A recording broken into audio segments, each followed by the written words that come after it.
So I want to say good afternoon to you all and welcome to our annual State of the City. I'm truly appreciative that so many of you, I can't believe this room is so full and it is intimidating, but that so many of you are here, and I love the fact that you're interested in our city and that you care about Gallatin. Honestly, last year I didn't know if I would be back for a ninth State of the City address, so I'm truly honored that I get to be back with you today. So now, welcome to State of the City 2023. And Gallatin has so much good to tell, which is always going to be the headline of any story that I tell about our city. Yes, we have challenges. I mean, show me any city anywhere, growing or not, that doesn't. But I hope that you leave here today with a renewed pride in the progress that we're making and a commitment of your own to help our city be better than before. This time is one where we highlight some accomplishments and share things that the city's working on. It's also a bit of a celebration of everyone in our city government who makes things happen in the city. Whether we're talking about roads or other infrastructure, recreation, city finance, private investment, there are more than 500 people in city government working together every single day to improve the lives of our citizens and to prepare for future generations. This year, we're pleased to have two plans that we've been working on for a few years. Our Plan Gallatin, which is our comprehensive land use plan, and our Parks and Recreation Master Plan. We're also working on several new efforts to guide our future, including an updated thoroughfare plan, updates to our zoning code, and structures and policies to better protect and plan the city, use your money wisely, and build our community. In our discussion today, we'll touch on how the city is managing your tax dollars, how we're moving cars more quickly, and a lot of the daily business that you hopefully are totally unaware of because we're executing it so very well. In this period of growth in Gallatin, we're committed to finding paths that retain our culture, our character, and our charm, but keep us vibrant, relevant, resilient, and financially sound. Personally, I believe that freedom, responsibility, and prosperity are keys to happiness, and that our collective charge as a government is to support our citizens' rights, plan our growth, and build an environment in which citizens have the opportunity to prosper. We're going to approach things a bit differently this year and give you an opportunity to hear from those who know best, which is our employees. I think you will gain a sense of the vast breadth and depth of work occurring here and an appreciation for the quality of talent that's working for you. I'll start with someone I've had the pleasure of knowing and working with, as he's one of those whose attitude really sets an enviable culture and helps make Gallatin the nicest place to work. He's our maintenance director, and I affectionately call him MacGyver. My name is Lyndon Satterfield. I've been with the city of Gallatin for 38 years. This truck was my father's truck. He bought it brand new from Cunningham Kelly in Hartsville, Tennessee, just up the road here from Gallatin. I didn't ever think I'd be working for the city because I worked when I was a kid, walking the square when I was 5 years old. Spent most of my time up here, so in Gallatin. All right, we're doing the preventive maintenance on the railroad crossing at Steam Platte Road. Air conditioning, plumbing, electrical, anything that makes the city tick on the buildings, we take care of it. Like I said, it's been enjoyable to do all the stuff I've been doing here in the city. It's a great place to work, great people to work with. And yeah, even I didn't know that Lyndon has quite the tractor race history. I told you this man's talents are many.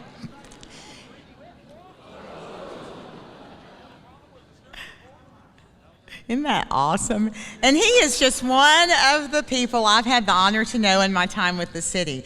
Others I've been friends with since school. Rachel Nichols is the overseer of our money. So her role is paramount for the foundation of city government, which is strong fiscal management. She and her team keep our city in a strong financial position. Right now, the City of Gallatin's general fund has an $11.4 million rainy day fund, an additional reserve of $20 million designated for future projects, and a yet-to-be obligated reserve of $15 million. Not a lot of cities our size are in a similarly enviable position, and that is with no tax increase for close to 20 years. Right now, our city has one of the lowest tax rates in Sumner County and in the state of Tennessee at 80 cents. Our water, sewer, and gas funds also have rainy day funds with balances of $4.5 and $5 million respectively. These reserves support that the city is conservative in spending and cautious in planning for unexpected economic events like the pandemic, while investing in keeping our services robust. For this fiscal year, our budget is more than $101 million. This number includes over $11 million for large capital projects and purchases throughout the city, like new tasers and police cars, trash trucks, a dump truck, stormwater and utility infrastructure construction, park improvements and amenities, and numerous paving projects.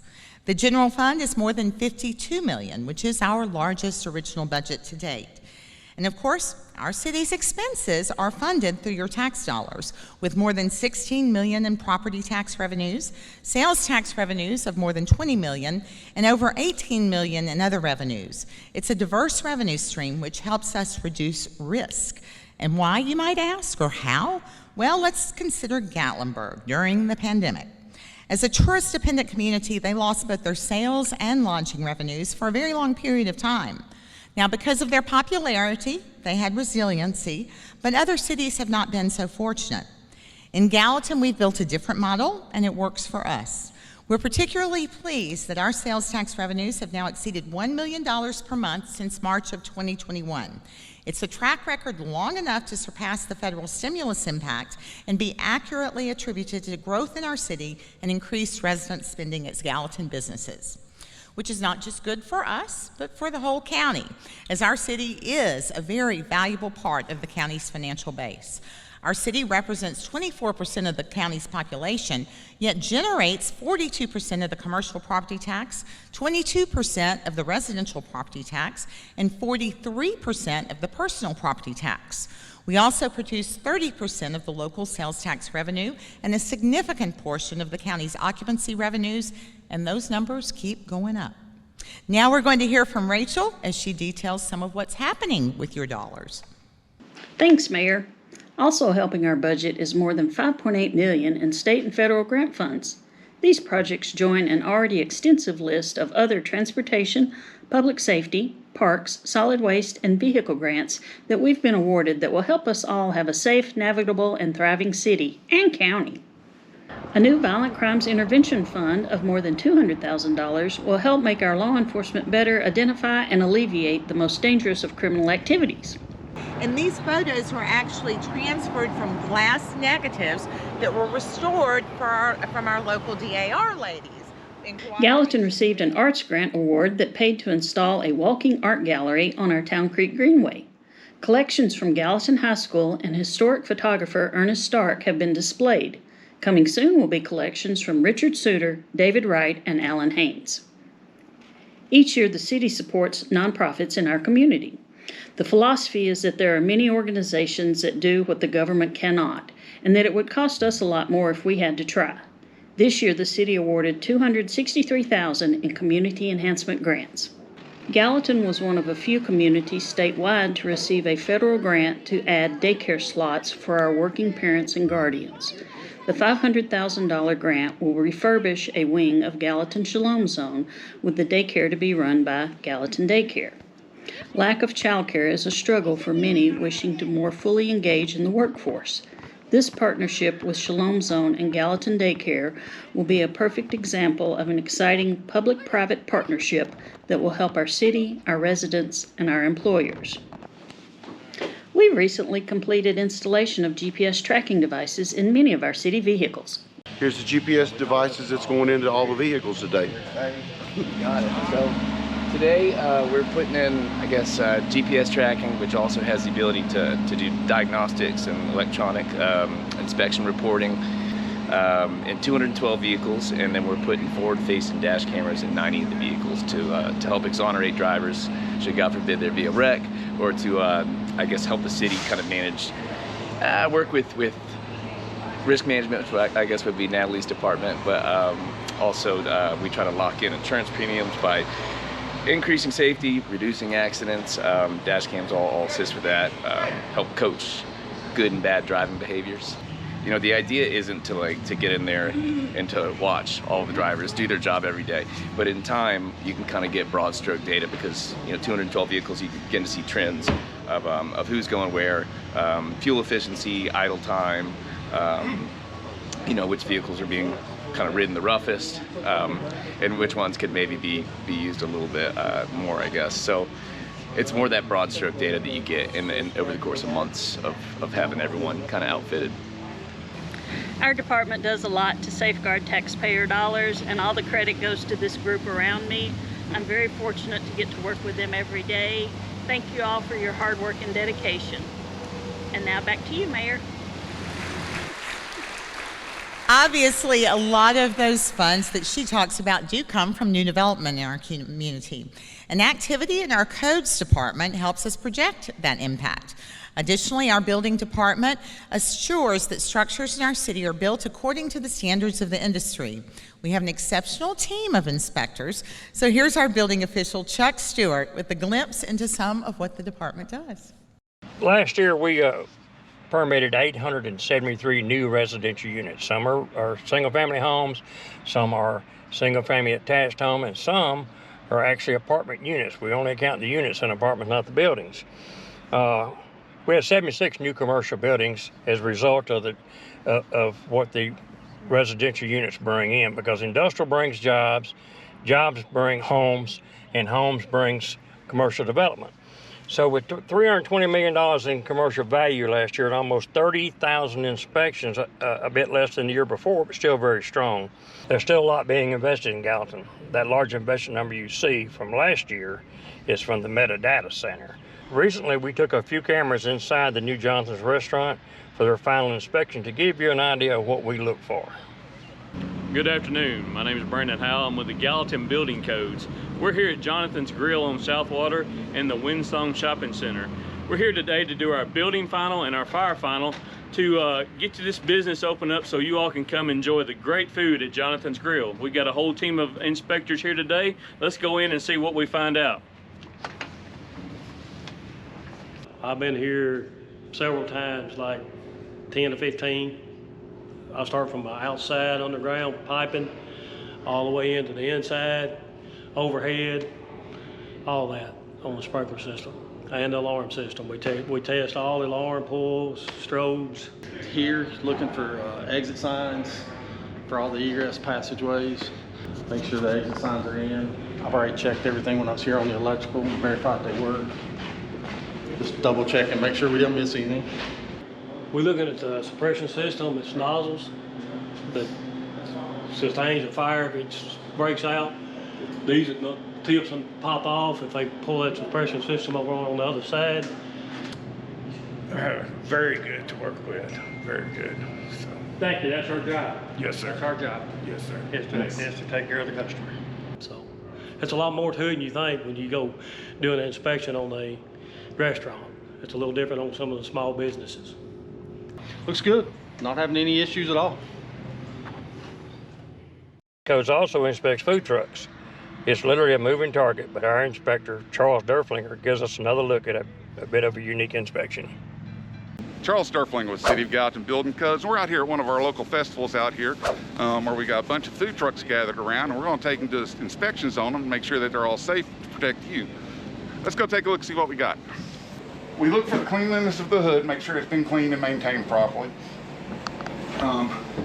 This is tied to the hood suppression system, right located through here.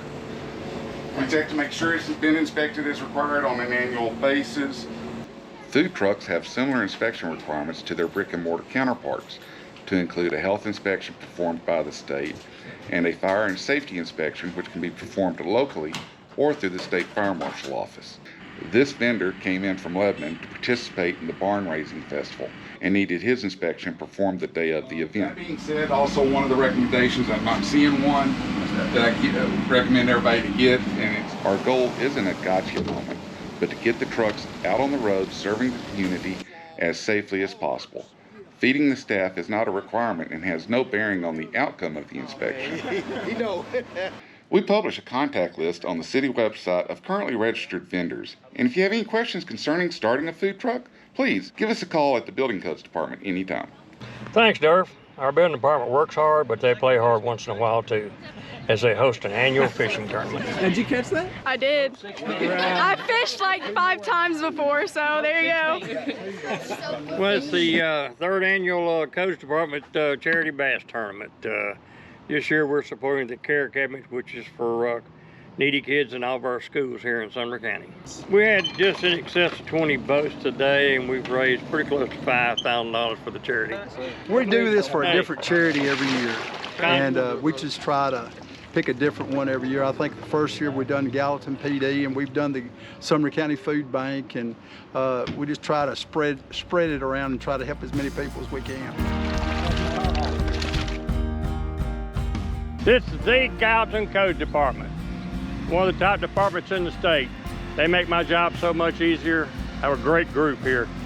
Behind us, you will see the fruits of their labor, all the permitting, all the inspections to develop a shopping center like this here in Gallatin.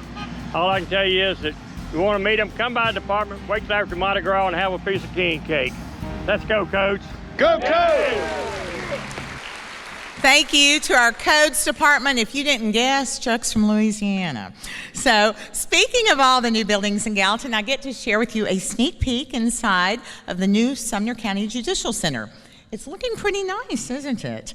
The expectation is that move-in will happen at the end of this year, with operations to begin in early January. The parking garage, which is on Franklin Street, is expected to be open in June. Certainly, additional parking for downtown is going to be very welcomed. And that's only one of the impactful new projects happening in Gallatin. Expect new restaurants, new retail, and this very cool new waterfront project. The Paddlefish Marina, and that name does have an important meaning to us here, will be just off Douglas Bend Road and promises to be a top-tier facility that includes a waterfront restaurant, family elements, and high-end services. The constant activity and opportunity in Gallatin keeps our Economic Development Agency working hard.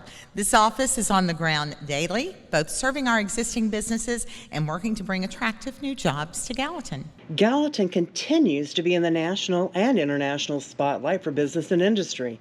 Jobs grew by nearly 9% this past year, 4% higher than the nation's job growth. Several new additions are exciting to our department and to our city. We welcome the Belgium Company 23 to our industrial center. They are a leader in designing, engineering, and manufacturing framing components for large-scale LED displays like these for Ed Sheeran and the Red Hot Chili Peppers. Marina Cole, one of Inc. magazine's fastest-growing companies, also moved into our industrial center. The owner started this children's clothing business right here in Gallatin, working out of a bedroom in her house.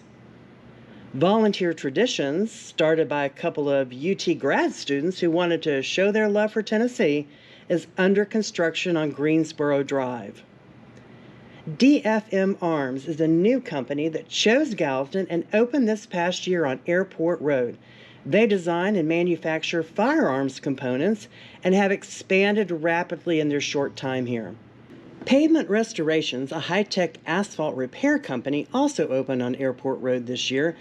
And while not new to Gallatin, Wilrow is also rapidly expanding. They celebrated their 50th anniversary this year and acquired 2 other companies, giving them distribution in 40 states from Miami to Niagara.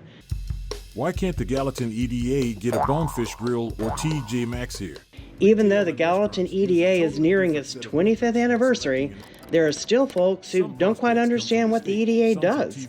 That is why we have launched a series of animated videos to answer FAQs. The agency also rolled out a new website in January, which received the honor of Best in Class across a 17-state region. What's Gallatin like? It's kind of like... The rollout included a brand video using local leaders you may recognize from businesses and nonprofits. Just put the bit in there. Finish it. We're going to teach these kids how to solder. We're building jog houses. We also partnered with Rosenden Electric and their foundation to do a series of videos on Camp Build, where they teach middle school students everything from carpentry to concrete. Well, we've had great success this year. We owe a lot to our existing industry partners like Gap Inc., ServPro, Haganese, Beretta USA, and Meta. Up to 80% of new jobs and capital investment usually comes from our existing industries. Our Gallatin Expansion and Retention Program sets us apart from our peers. Gallatin is blessed with great people, great companies, and great leadership. And as such, continuing to recruit high-paying, high-quality jobs will be the goal of the Gallatin Economic Development Agency. Now, they didn't mention it in their segment, but I do get a lot of questions about Meta, like how's construction going, when will it open? Well, their first set of buildings is nearly complete. The official opening announcement I'm going to leave to them. However, I can tell you that in the 3 years that they've been under construction and in our community, they've contributed significantly. To date, Meta has donated $500,000 to nonprofits and education in our city, including Sumner County Schools and Volunteer State Community College. Today, I get the special honor of making an exciting Meta announcement. I'm happy to share with you all, first, that Meta has partnered with the city and the chamber to provide a better downtown experience with robust Wi-Fi access that will support businesses, residents, and visitors. My favorite part of this is that project will also include an interactive informational kiosk where you can look up restaurants, shops, find maps, or choose a walking tour of points of interest like our public art displays or our historical sites. We plan to unveil the finished product next spring, and we'll certainly invite you all to the celebration. Now we're going to talk about roads. We in the city know they're always going to be among your greatest concerns. I'm really excited that our intelligent traffic system, phase 1, is finally installed, and it is making a difference. So here's our city engineer, Nick Tuttle, to take you on a test run. We're standing here at the Kroger Marketplace in Gallatin, getting ready to go through the first intersection on our newly installed ITS system. Just got it up and running, and we're going to give it a shot.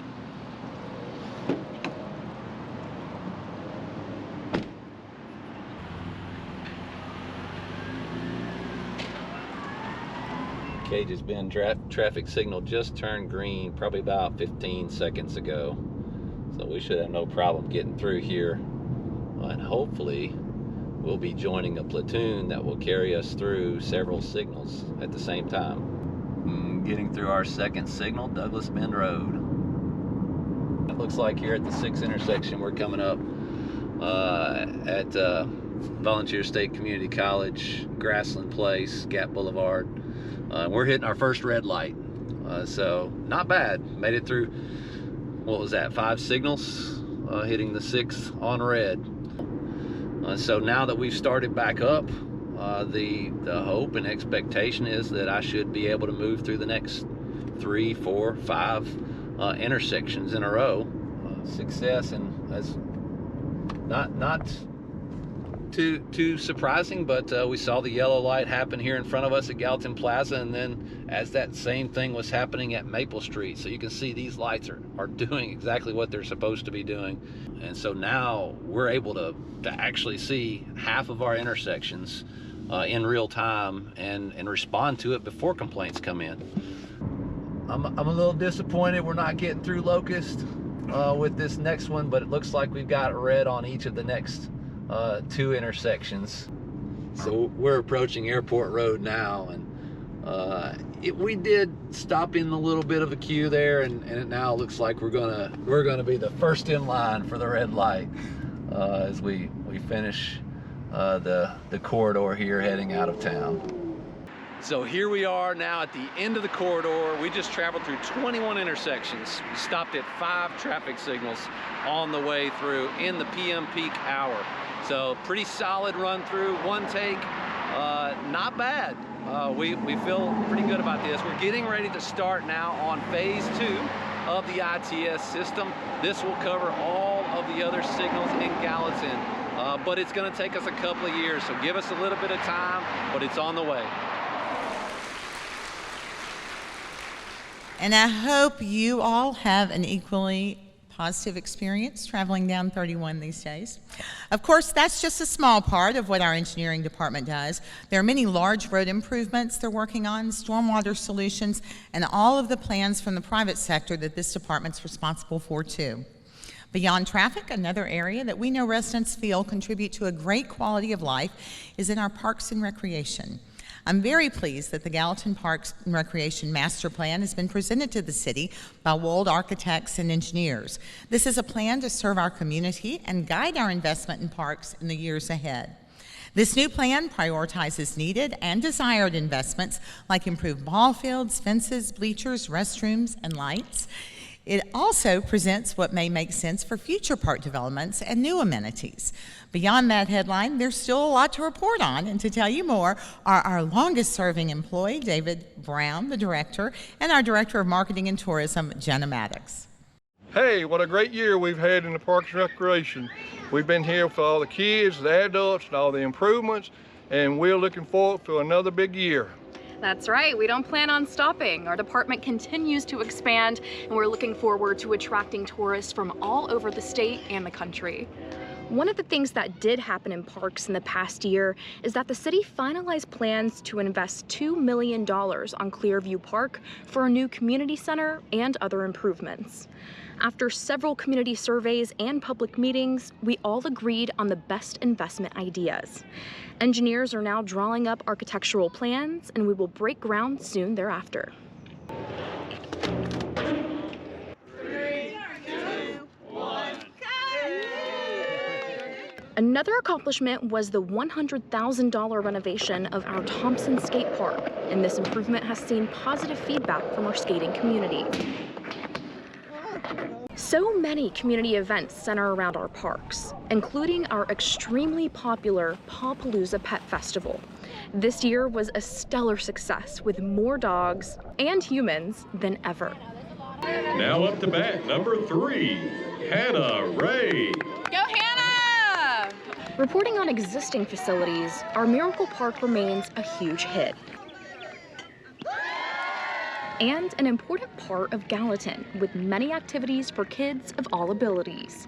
We are so thankful we're able to offer the community so many opportunities, and there's more coming, including the new all-inclusive Gallatin Gladiators basketball team. Pickleball continues to be the fastest growing sport in the nation, and right here in Gallatin. Yeah, pickleball is the only sport that I know of where men, women, old, young, it doesn't matter. Like, it's a sport for everyone, and everyone can play together, and it's a great community sport. You meet a lot of great people, and that's what's the best that comes with it. And you know, I met a lot of my friends here in Tennessee just through pickleball. So if you're not visiting our parks and our greenways, you're missing out. Hey, come join us. Thank you both. But David, thank you for coming down the slide. I appreciate that. Although the water slide would have been better, right? Thank you to our entire Parks and Recreation Department. They do a great job. Now let's think about streets and trash. More things that really matter to you, right? Well, our Public Works is that department that takes care of those things and a lot more. Whether it's trash collection, street repairs, or stormwater work, it's usually the heavy equipment operators of Public Works that get the job done. For a bit of what's been happening there, we're going to check in with the Superintendent of Public Works, Richard DePriest, who I have to share with you was just recognized as the Sumner County Municipal Public Servant of the Year. Thanks, Mayor. It's true that our staff has some of the hardest jobs in municipal government. It's hands-on labor, and very few of our workers sit behind desks. One big storm can change our workflow dramatically, and we've had to make plenty of adjustments along the way to keep our service levels high. When it comes to trash collection, there were a few surprises in the numbers this year. While the number of customers and trash cans being serviced increased, the volume collected actually decreased. Our brush pickup, with all of the strong storms this year, did go up as you'd expect. We've restructured and worked to keep up, but it's been a big challenge. Recycling numbers were also down this year, with a few exceptions like plastics, metal, and cardboard. Overall, there were 687 tons of materials recycled and diverted from the landfill. We were fortunate enough to get awarded a grant through TDEC. It was through the Volkswagen Diesel Mitigation Trust that they had to give a lot of money to the government because of some issues they were doing with emissions.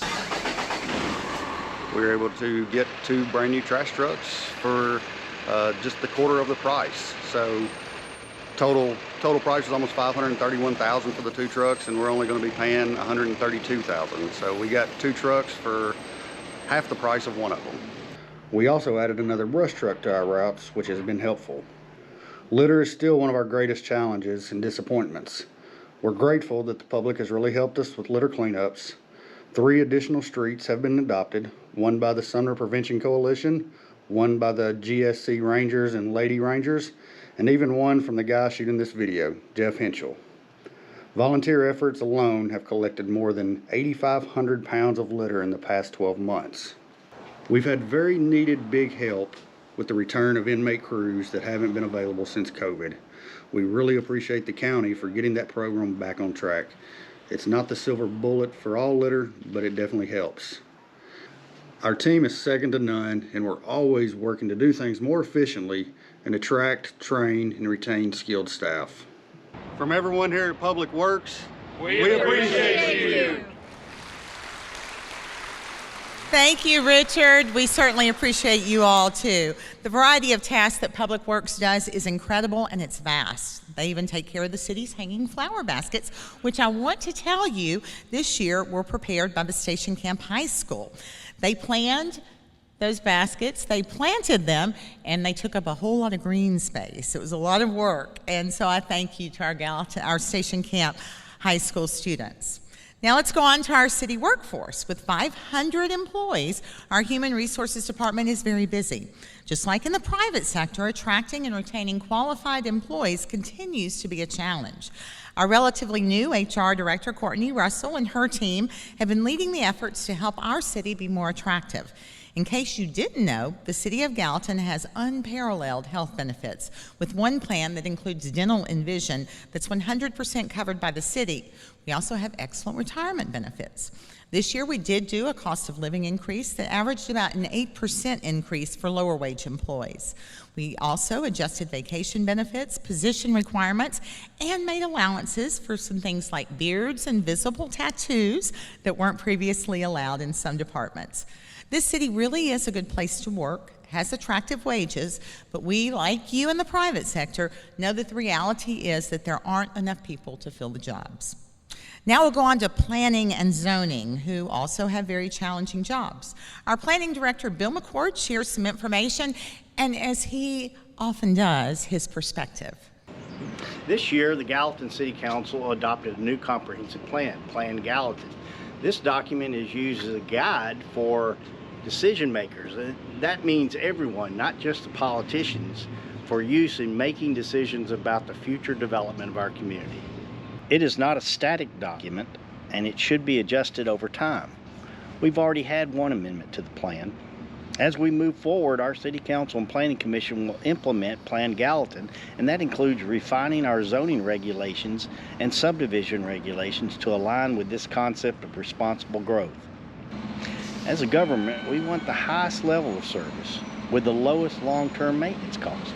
That's a hard balancing act, and that's what our plan is intended to do while considering the needs of residents, the growth of the region, and investor opportunities. It is important to be able to accommodate future businesses and residents without creating mass inefficiencies in the operation of government services. Reducing cost per person and per activity is a primary strategy that drives the most sustainable development patterns.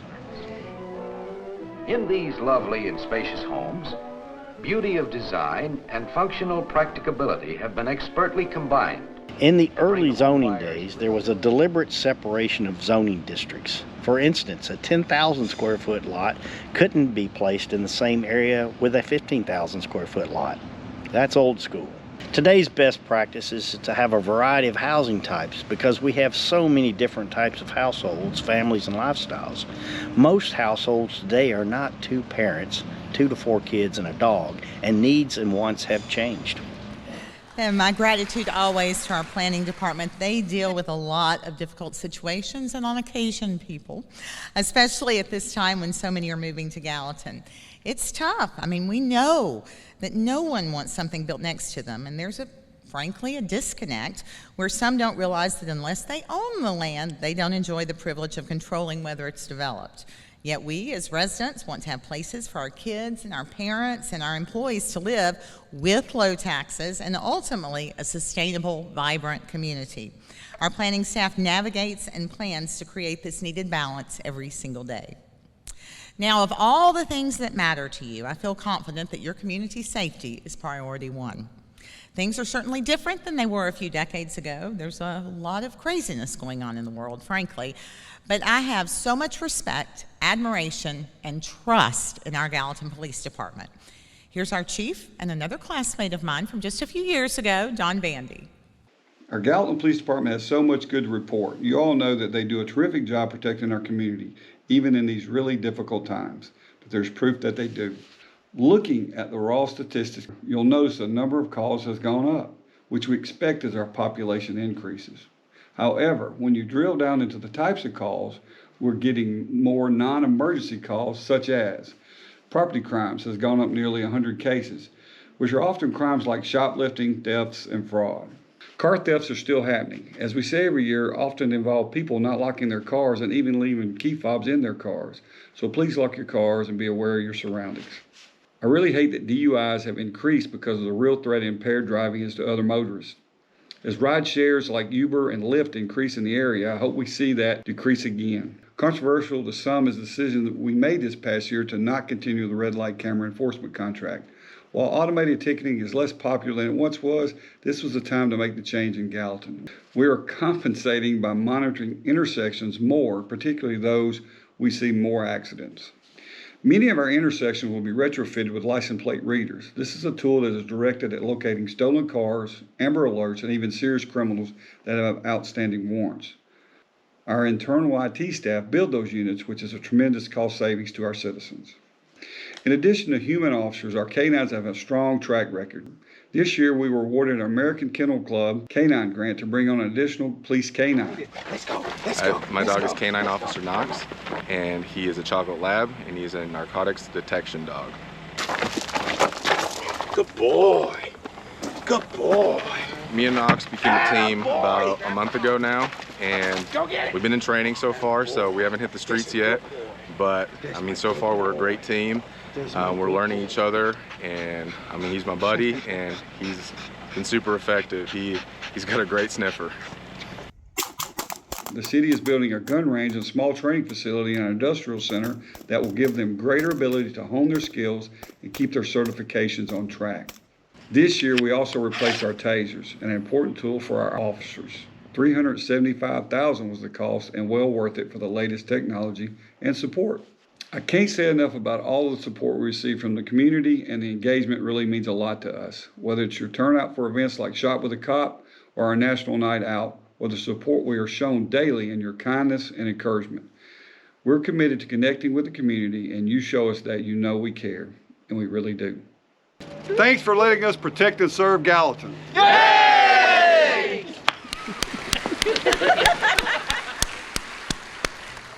Thank you to Don, and thank you to our Gallatin Police Department. I really am glad that they get an occasional laugh, because what they deal with daily is really tough.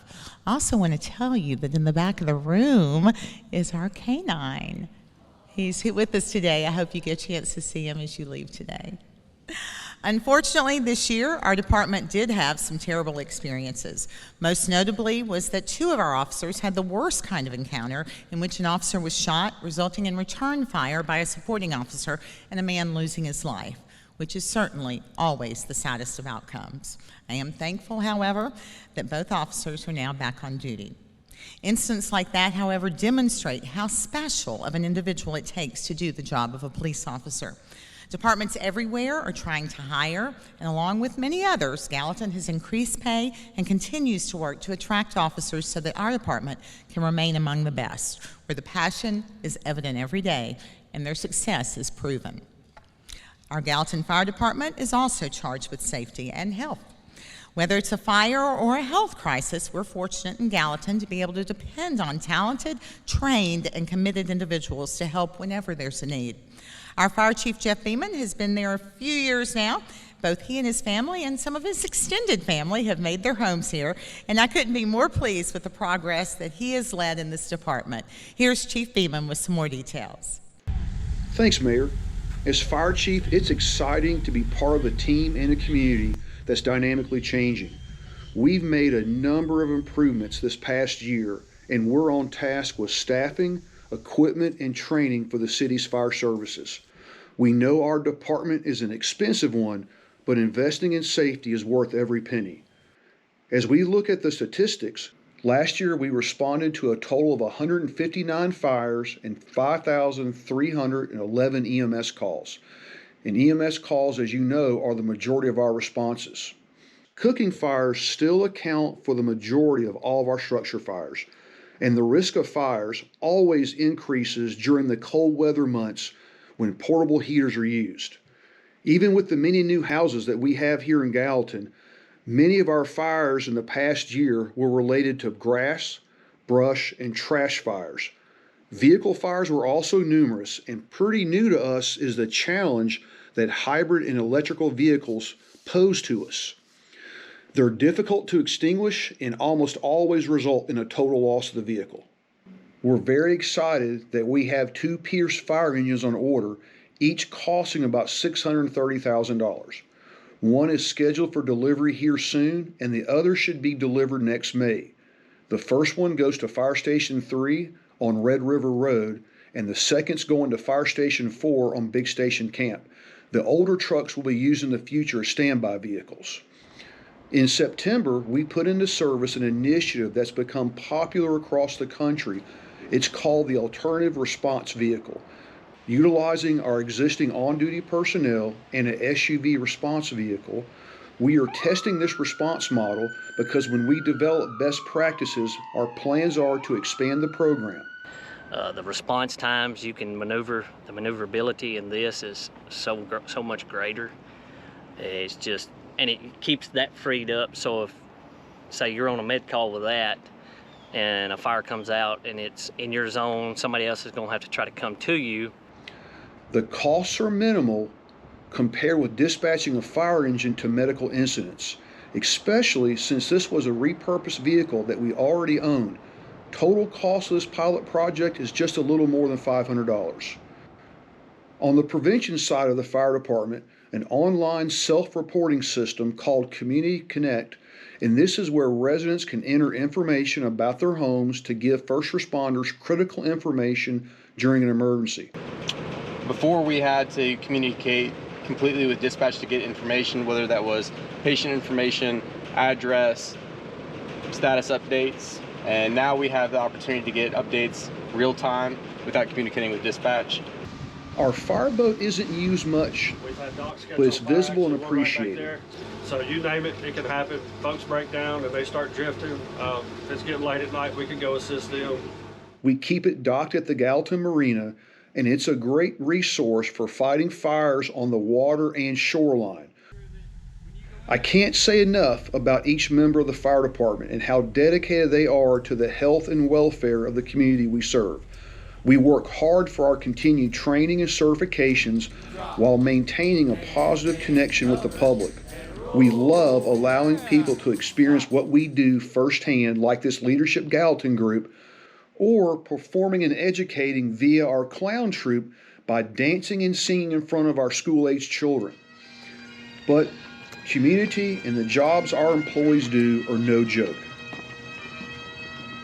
On behalf of the Gallatin Fire Department, stay safe, Gallatin. Thank you, Chief. Because of your department, we certainly do feel safe in Gallatin. Now, utilities are among those services that you totally take for granted until a moment happens and you're without, right? Well, thankfully, that's not very often. Mark Kimball is the General Manager of the Gallatin Department of Electricity, and he's looking for the future of the department. We are at Gallatin's newest substation site, 109 North, at the end of Albert Gallatin Road, where we'll be installing the newest substation in Gallatin. And we're very excited about it. We're needing some capacity on this north side of town. And we'll be serving a lot of the Nexus development plus other developments in this area. It could be business park, it could be residential homes, it could be apartments, it could be grocery stores, it could be a lot of different things. And that's why we need the substation right here at this spot. Well, one of our big projects is our building project. We have a need for new facilities. This building was built in 1967, and we need more truck space, we need more office space, we need more warehouse space. And to do that, we're going to use our existing location here and just add to it. We hadn't actually borrowed any money in 36 years, and we're going to try to do this in a methodical process, a step at a time. Probably take us 5 to 6 years to do our complete build out. The Tennessee Valley Authority says it takes... Now, you'll recall that last December, the weather created some serious power challenges. While many thought it was a local problem, it was actually a problem throughout the Tennessee Valley system. TVA got into the situation where they had some units trip offline, and it caused a capacity issue. And we had to, as a distributor of TVA's power, we had to cut off a certain amount of load. There's 153 distributors, and they called on each of us to cut off some of our load for the greater good of the system. The TVA energy system we built over the last 90 years will double or triple in its capacity over the next 3 decades. So we have to build another system or two. To help meet the growing demand, the TVA recently announced a $15 billion investment to generate more energy. They need to add generation, so that the generation they're adding could be gas plants, it could be solar, it could be SMRs or small modular reactors. Those are the preferred generation projects that they'll be working on in the next little bit. Well, we haven't had a rate increase since 2018, and as you well know, there's a lot of changes. The expenses of everything that we purchase has gone up. Labor has gone up, so operations and maintenance has therefore gone up. And it's just time for us to have a small rate increase. It's just really the cost of doing business. We don't do what we do for profit. We just pass on the cost of maintaining the electric system to the customer and try to maintain our operations and maintenance and do it in a great way. In spite of that tidbit of bad news, thank you, Mark Kimball. Thank you to GDE for keeping the lights on. I do want you to know that our rate increase combined with TVA's will be about 6.5%, which is still far below the cost for services for most systems. Now, over at Gallatin Public Utilities, work is also ongoing to grow the system. Recently, Gallatin was approved to increase its draw from the Cumberland River. The new equalization tank was completed on Maple Street, and several other smaller improvements were executed. An interesting undertaking was a leak detection project. Assistant Superintendent Benny Baggett and the contracted crew have more information on that. So we acquire satellite imagery that covers the entirety of the piping that we're looking at, and then we take that, we run it through our proprietary algorithms, and we highlight areas of pipe where we've identified soil moisture, making sure that it's close to an asset that can actually be investigated. And once they find that, they'll give us a map back through our shapefiles, the GIS that shows a point of interest. We then take that and turn it over to eSource, which is our boots on the ground company. So the satellite might say general area of where there's probably a leak located, but you actually need a person with the acoustic equipment to go and confirm that that area really has a leak and to be able to identify a more exact location of where that leak is. Our group has reported slightly over 40 leaks. We've been reporting them on a weekly basis to Gallatin, and as Gallatin gets the reports, they go out and repair them with their crew. Would it not make it a little easier though if you're ground miking and you're not ground miking right beside a major road or something? Yeah, we actually had Brian Price, which is an engineer with Portland. He's really interested in that stereo stuff, the satellite imaging, so he's wanting to come down now to see, because they're having a lot of issues in Portland as far as being able to maintain their production. Their plant's starting to reach capacity. I mean, obviously it's going to be able to allow us to be able to keep the plant production down, where we're not just putting water out into the ground, just wasting water. So the only thing with leaks is it's going to be a continuing business. You fix one, there's going to be others to develop, so you're constantly searching for them, trying to find them and keep them repaired. Thank you to GPU and to Benny, and now we know, like I said, that David Kellogg's not keen on being on a camera, but he does do a great job. Actually, he has pretty much been the champion of one of the opportunities that I'm most excited about. In August, we applied for a collaborative grant for American Rescue Plan funds with Westmoreland, Portland, and Castellan Springs Bethpage Utility District. There's been some controversy surrounding this application, but this $20 million project can be transformative for our neighbors who have experienced water insecurity for decades. Solving the issues that this will address has been a priority of the state and TDEC for many years, and while the project really has no big benefit for Gallatin, we do feel like it's the right thing to do. We should know the outcome very soon, and we're very hopeful. Now, I share that with you because I want you to know that our ability to be a part of this effort is just another example of our strength as a city. I hope that you're proud that Gallatin is always able and willing to help. Whether it's a fire in East Tennessee, floods south of us, recovery for surrounding counties in the aftermath of natural disasters, or solving problems that help us as a county and a region, Gallatin's a leader. We're all fortunate that our city is positioned as such, but it's important to know that it's because we have a long history of conservative fiscal management, wise investment, best practices, and experienced leadership. And our employees and our department leaders are the foundation of that. It's their work that's kept your taxes the same for 18 years, and our city-owned utilities with low rates, exemplary service, and ample capacity. They've led the charge for new amenities, road investments, high standards for community planning, livability, and most importantly, resident safety. Today, you've seen the privilege that I have to work with some of the best people. They'll never make the best money or be appreciated as they deserve, but they are so important to you and to me. So yes, your government really does do a lot. It's important for your comfort. But we don't build this city all alone. There's an essential component that brings our community that special factor. It's not manufactured or visioned or purchased. It's actually quite organic, it's authentic, it's genuine. It's you guys. Without the people, the businesses, the nonprofits, and the investors, our city is just like any other. You are why we are unique. You're the texture, the character, and what I like to call the essence of Gallatin. I think of churches like Northfield with their myriad of services, their fully accessible playground, their annual prom, and all the ways that this church and others take their missions into the communities, like through Feed Sumner, giving more than 375,000 pounds of food to over 10,000 people. I think of organizations like our Gallatin Chamber, which serves its more than 750 members as one of the best chambers in this entire country, while also raising tens of thousands for schools. Others, like Habitat for Humanity, which builds not just homes, but lives and community. Children Are People, Unlimited Potential, Shalom Zone, all taking care of our kids.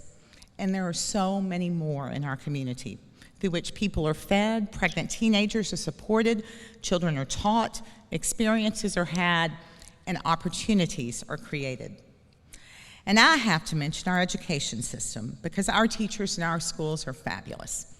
In Gallatin and in Sumner County, there is much success, improved graduation rates and scores, more scholarship dollars, and many career track options with more technology and skills offerings and STEM schools than any county in the state.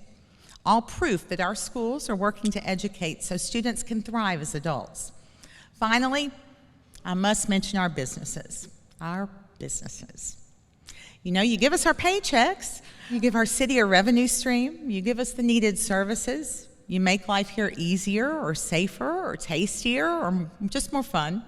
You truly are precious to our personality.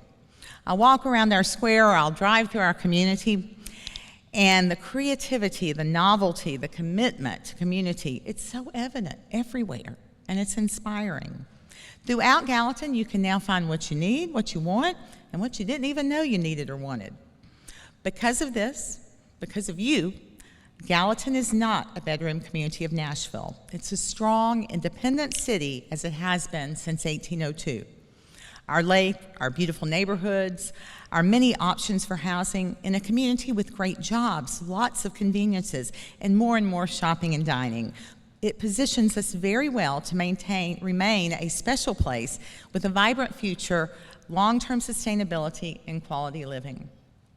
As I look now to my 10th year as mayor, one of the best feelings I get is when I meet those who love our city. Many are new here and are enchanted by their new life. Others are lifelong residents who are grateful for the amenities and the opportunities that have come here.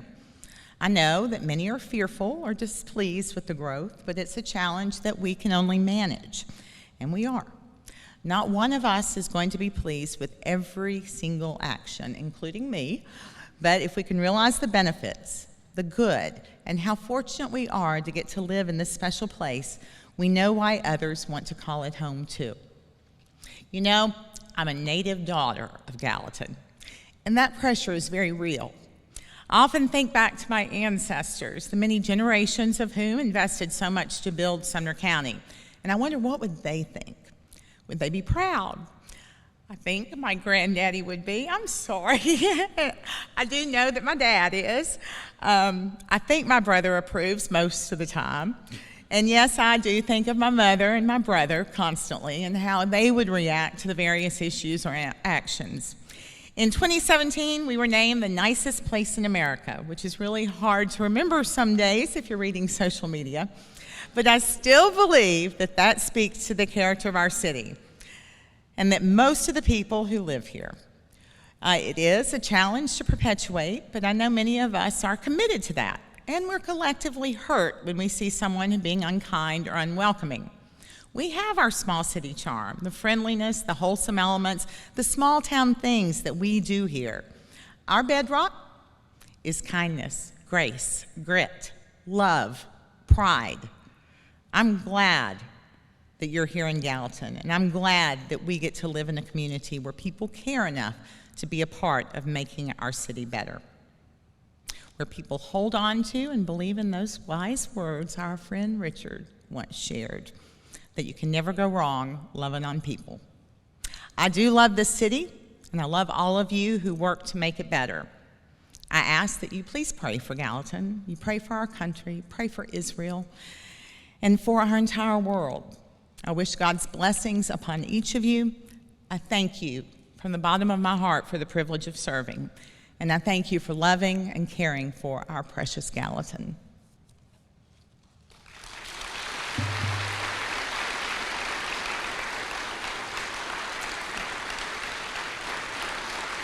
Thank you.